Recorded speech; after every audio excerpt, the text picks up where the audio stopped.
नमस्कार. आपण बघत आहे MP न्यूज चॅनल. मी आपल्या सर्वांचा मित्र मुदस्सर शेख. माणिकवाडा येथील सर्वसामान्य कुटुंबातील मुलीने दिले प्रामाणिकतेचे दर्शन. 15,000 रुपयाचा सापडलेला मोबाईल केला परत.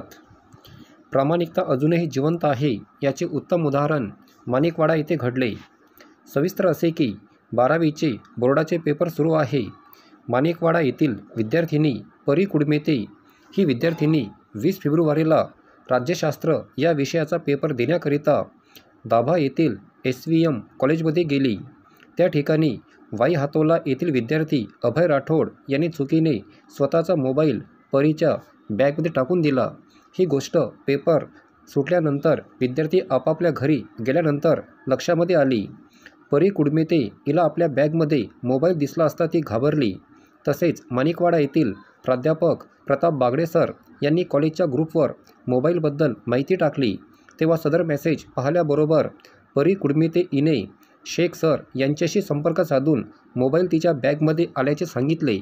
यानंतर सदर विद्यार्थ्याचा शोध घेऊन त्याला आज दिनांक 22 फेब्रुवारीला जिल्हा परिषद विद्यालय व कनिष्ठ महाविद्यालय माणिकवाडा येथे बोलवून अभय राठोड याला त्याचा मोबाईल प्राध्यापक प्रताप बागडे सर व मुदस्सर शेख सर या शिक्षकांच्या उपस्थितीमध्ये परी कुडमेते हिने परत केला. अभय राठोड याने सुद्धा परी कुडमेते हिच्या प्रामाणिकतेचे कौतुक करून तिला 500 रुपयाची कौतुक राशी दिली. परी कुडमेते ही सर्वसामान्य कुटुंबातील असूनसुद्धा तिला कोणत्याही प्रकारचा मोह नाही हे तिने आपल्या कर्तृत्वातून दाखवून दिले आणि आजही या जगामध्ये प्रामाणिकता जिवंत आहे हे दाखवून दिले.